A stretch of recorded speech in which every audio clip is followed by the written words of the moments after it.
Es un gozo saludarles, mis queridos hermanos, mis queridas hermanas, en la oportunidad de presentar mi aporte al estudio de la lección de escuela sabática de esta semana.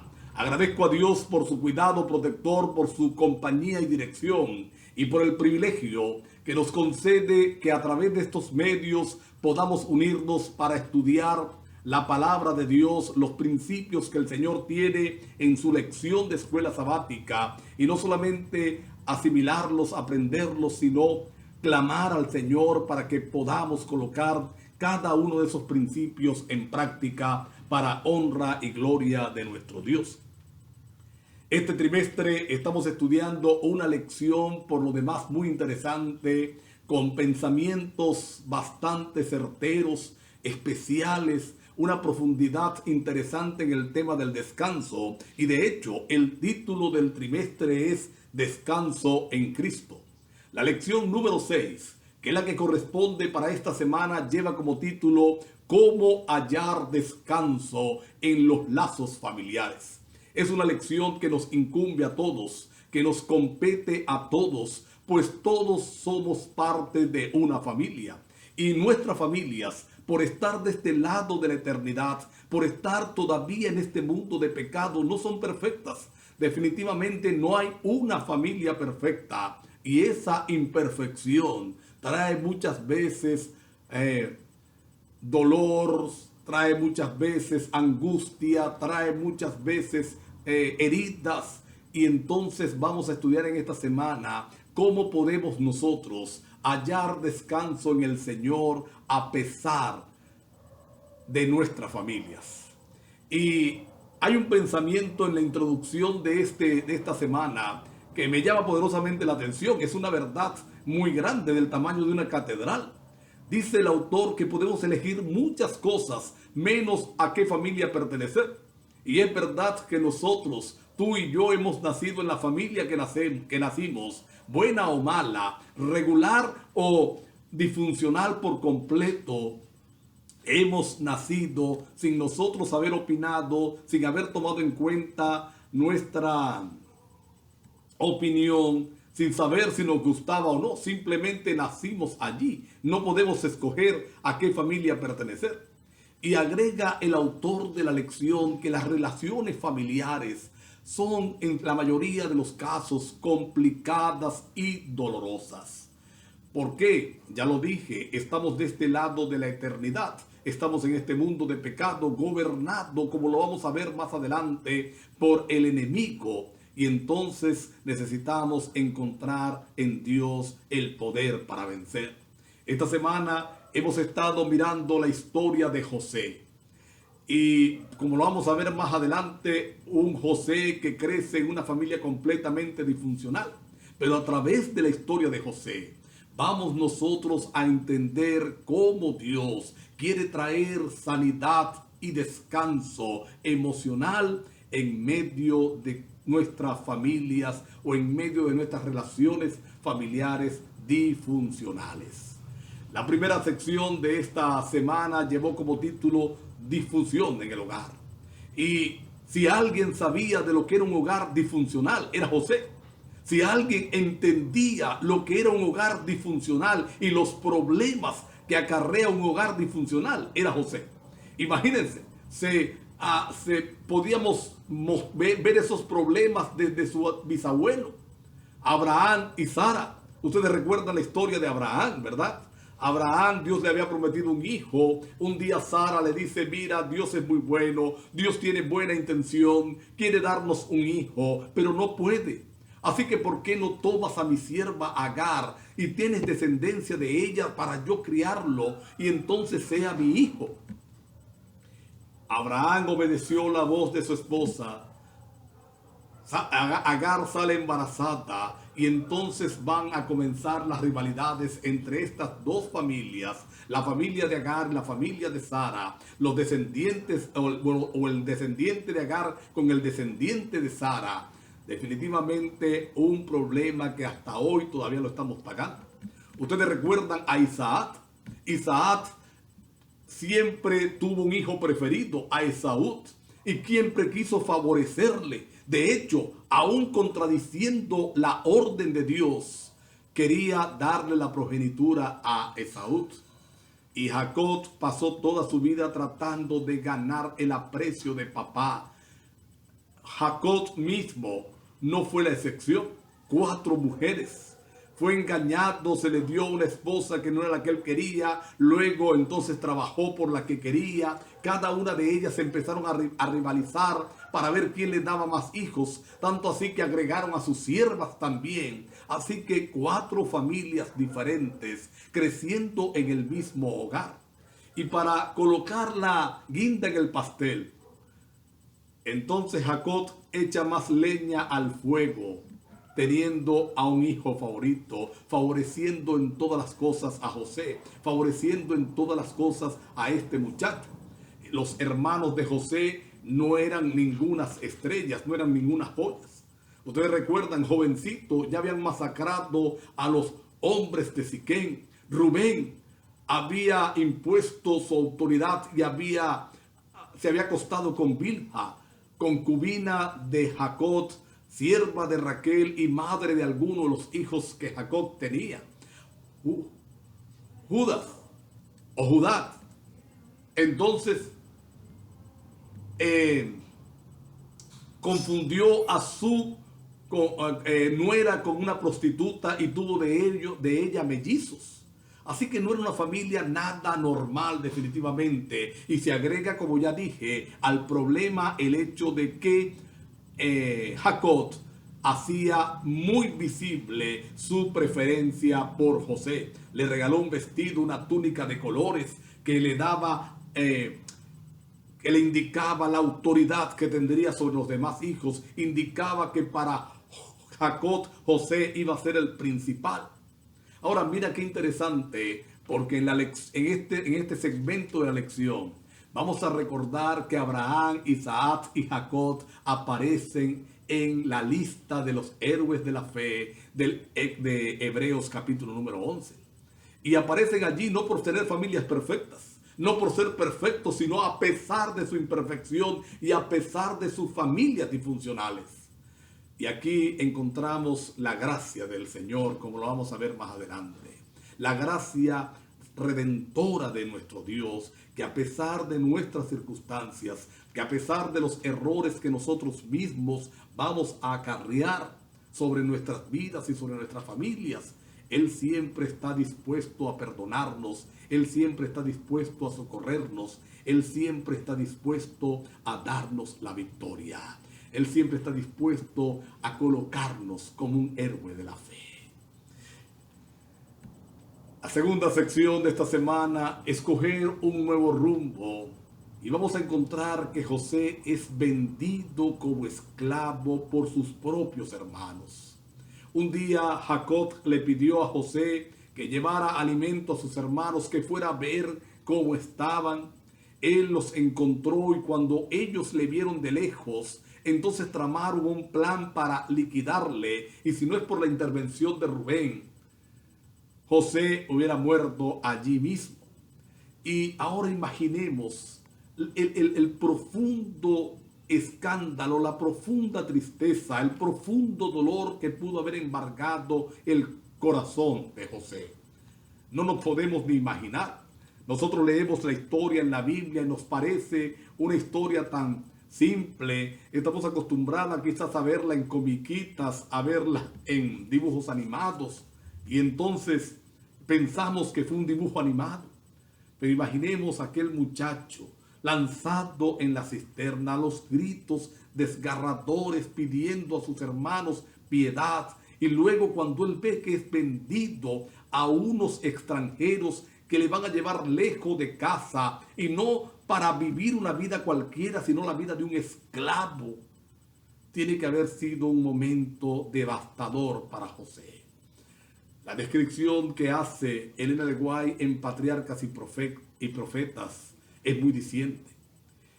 Dice, entre otras partes, que él se entregó por un momento al terror y al dolor sin poder hallar descanso, sin poder encontrar paz para su corazón. Pero alabado sea el Señor, Porque allí en esa situación, allí en esa historia triste, en ese momento macabro, los pensamientos de José se tornaron al Dios de su padre.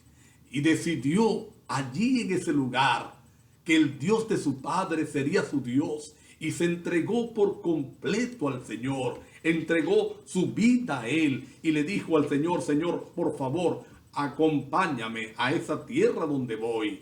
No sé qué va a pasar. No sé qué va a suceder. No sé qué va a ocurrir conmigo. Pero tú serás mi Dios. Y saben, hoy en medio de cualquier circunstancia que podamos estar viviendo, más ligero en el núcleo de nuestra familia, vamos a hacer la oración de José. Vamos a decirle al Señor: Señor, encárgate tú. Toma el control de nuestra vida, toma el control de nuestro corazón, toma el control de nuestra ansiedad para que tú nos traigas paz y victoria. Por eso, mis amigos, mis hermanos, mis hermanas, para hallar descanso verdadero en Dios, tenemos que seguirle. Tenemos que consagrarnos por completo a Él, convertirnos por completo a Él. No importa cuál sea la historia de nuestros antepasados. Dice la lección que puede que tengamos padres, abuelos que han sido héroes de la fe, pero eso no se transmite por genética. Tenemos nosotros que tomar nuestra decisión. Tenemos que nosotros tomar nuestra propia decisión. Y dice el autor que recordemos que Dios no tiene nietos, solamente va a tener hijos. La tercera sección de esta semana lleva como título "Cómo tener verdadera autoestima". Y vamos a analizar por un momento el cambio dramático en la experiencia de José. El cambio dramático en la historia de este muchacho que hasta hace poquito era el niño mimado, el niño consentido, el niño que tenía todo a su favor, el niño que tenía todo al alcance de su mano. Y ahora es nada más y nada menos que un esclavo en una tierra extranjera, en una tierra que él no conoce. Se encuentra con una lengua, una cultura totalmente diferente a su cultura y a su lengua. Aquí vemos la fragilidad de la vida, ¿saben? Una de las lecciones que aprendí al estudiar esta sección es lo frágil que es la vida, cómo puede de un momento a otro cambiar completamente las circunstancias. Ahora, ¿dónde podemos encontrar nosotros un concepto correcto de la autoestima? ¿Cómo podemos nosotros mirar nuestro verdadero valor? ¿Dónde podemos encontrar nuestra autoestima exacta? Si nosotros dependemos entonces de lo que dicen los demás, de las circunstancias que nos rodean, preparémonos para cambios difíciles, para momentos de confusión. Y aquí lo estamos viendo con José. Al día, un momento consentido, un momento el hijo preferido, al otro momento un simple esclavo tratado en la miseria. Por eso nosotros vamos a encontrar nuestro verdadero valor en el concepto que Dios tiene de nosotros, en el valor que Dios nos da a cada uno de nosotros. No importa nuestra posición, no importa dónde nos encontremos, no importa nuestros recursos económicos, no importa nuestra posición jerárquica o simplemente somos los más bajos. Dios nos ama, Dios tiene cuidado de nosotros y quiere salvarnos. Tú y yo valemos, mi querido hermano, mi querida hermana, la sangre de Cristo Jesús. Cristo fue entregado en el Calvario para que por su muerte tú encontraras perdón, yo encontrara perdón, y por su resurrección tú y yo tuviéramos acceso a la vida eterna. Así que, ¿cuál es el valor real que tenemos? El valor que nos da el Señor. Mira, Él nos mira con lentes de gracia. Él nos mira con ojos de misericordia. Alabado sea el Señor. Él no nos mira como nos ve el mundo. Él no nos mira como merecemos ser vistos. Él nos mira con gracia, con misericordia. Es verdad que no es que alcahuetea nuestro pecado. Él muestra nuestra pecaminosidad, pero también nos muestra el valor reflejado en la cruz del Calvario. Y nos dice que si estamos dispuestos a entregar nuestras vidas a Él, entonces Él está listo para hacer de nosotros verdaderos vencedores, para hacer de ti y de mí verdaderos hombres victoriosos, mujeres victoriosas. Gloria al Señor. Y vamos a encontrar esto en la vida de José. José comprendió que su valor no lo daban las circunstancias, que allí donde estaba, él también podía honrar a Dios, podía servirle al Señor, y Dios le iba a dar la victoria, y Dios le iba a dar,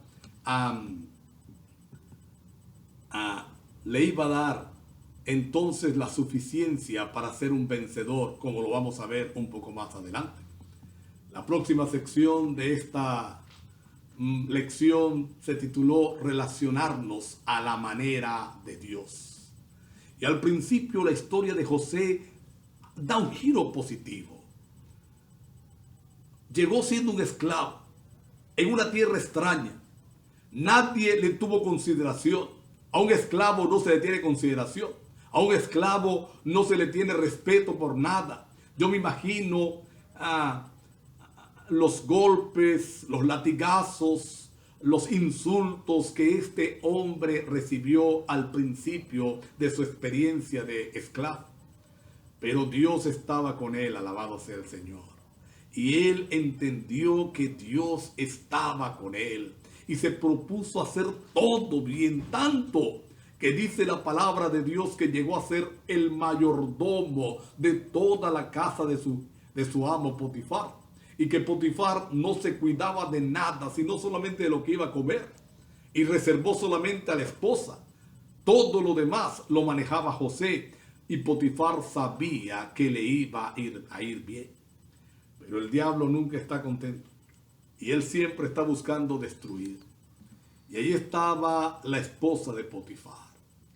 Y dice la palabra de Dios que ella colocó sus ojos sobre José.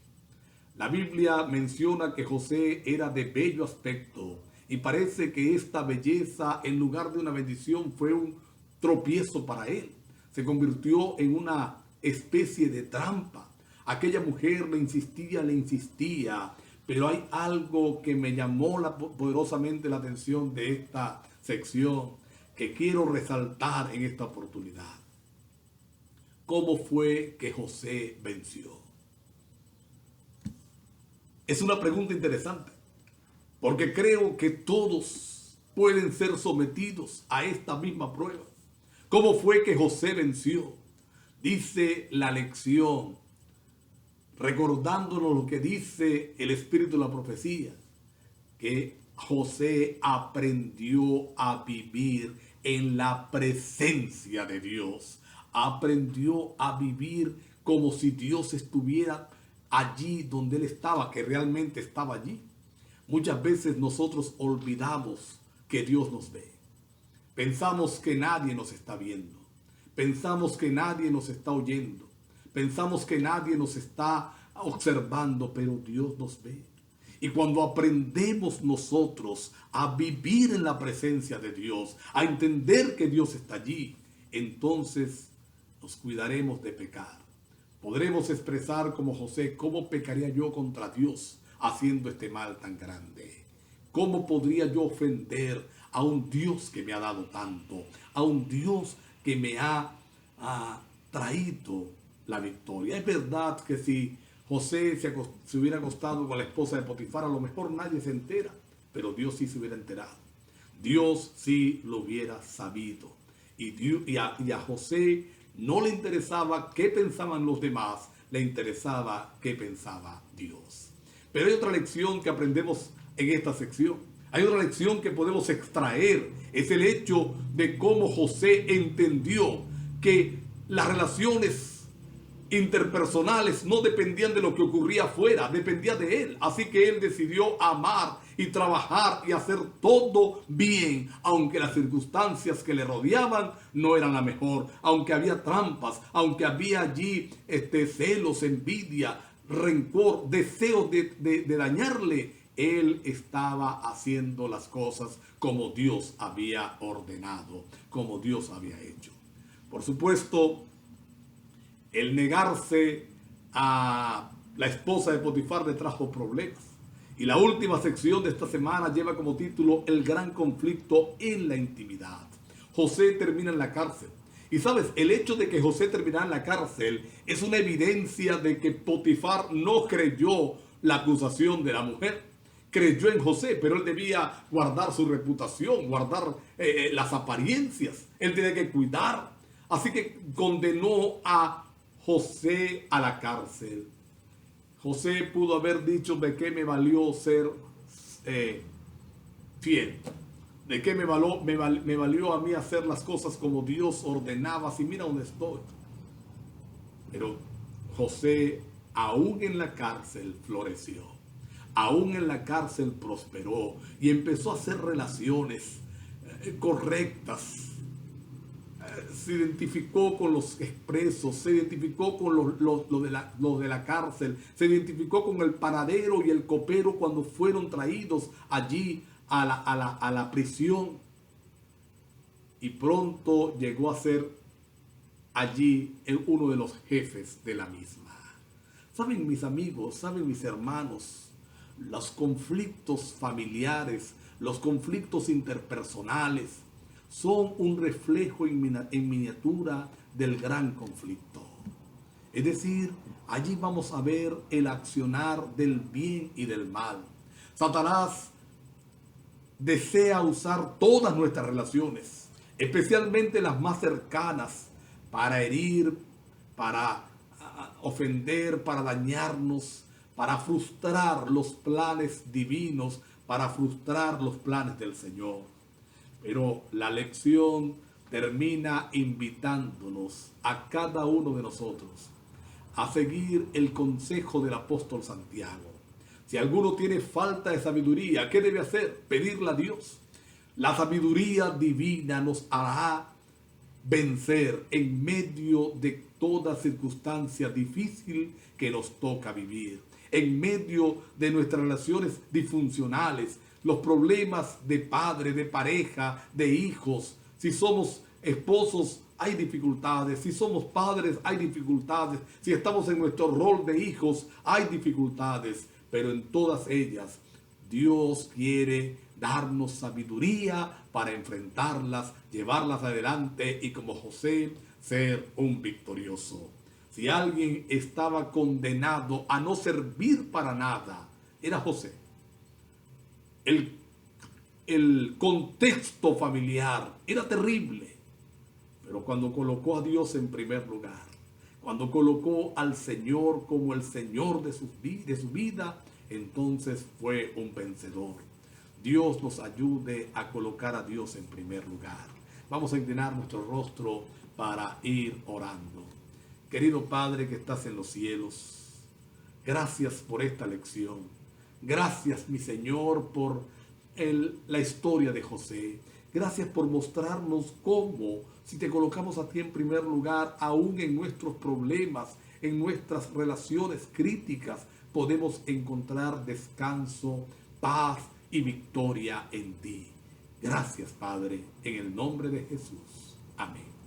Dios le bendiga a mis queridos hermanos, mis queridas hermanas. Lindo día para todos.